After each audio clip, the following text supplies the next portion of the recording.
Alright, so once again, hello guys, and welcome back to another of our class about the deep web, the complete introduction. So in today's class, we are gonna see a list of websites and even visit some websites on the deep web. So how, when you access the deep web, the safest way, what you can do.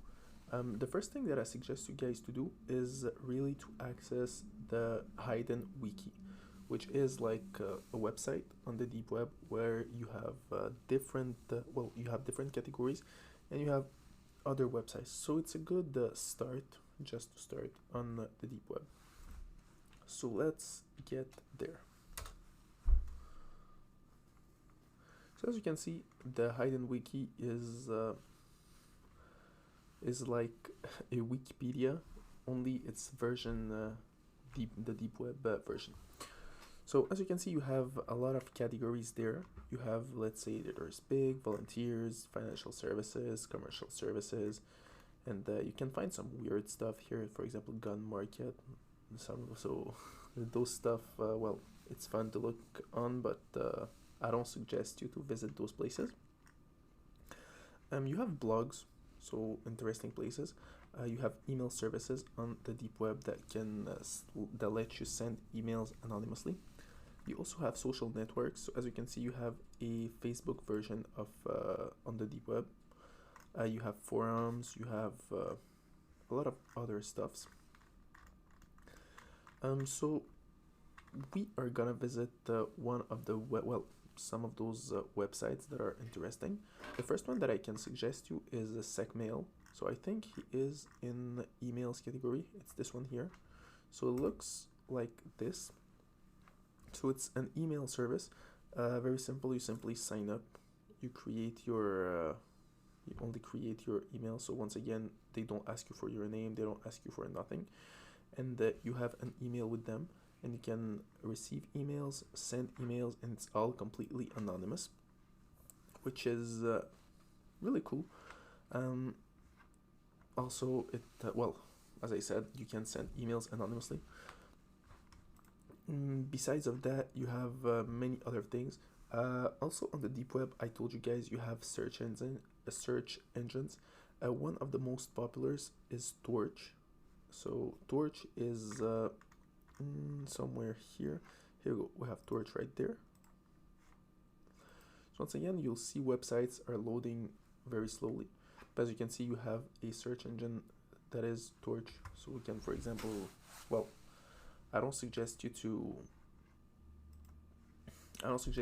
write down things on search engines, but just to know that you have search engines here as you have on the clear web also. Um, you have also the DuckDuckGo version of the deep web. So we saw it in our previous class. So it's like DuckDuckGo. And as I said, you have a lot of different categories. I suggest you to just look around. Um, what else? Mm, mm, mm, mm. There are some weird things. For example, you can talk to with the random people. For example, it's the thing right here. So it's like a social network where you can talk to one person or you can group chat with random people.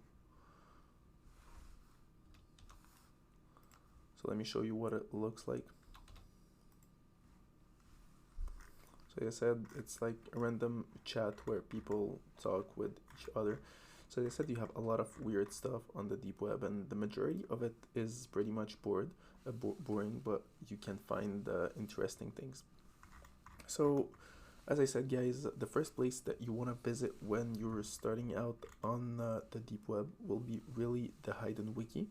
On the Hidden Wiki, you will find out all the categories that exist on the deep web. You even have websites that are in other languages. So, for example, if you want French websites, Finnish websites, German websites, you have all this right here.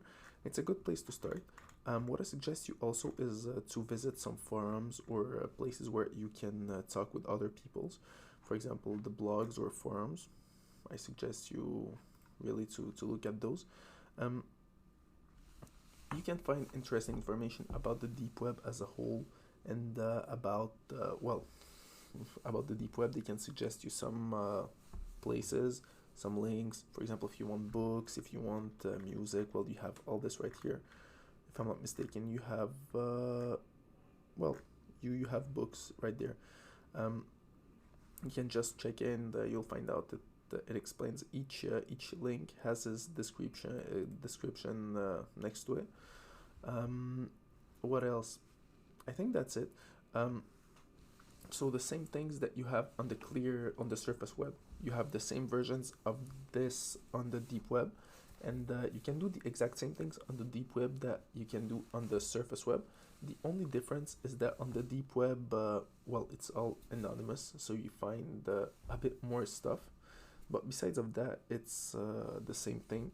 And as I said, the only difference is that it's anonymous. So that's it for this course, guys, and see you all in our next class, where we gonna talk about Tails.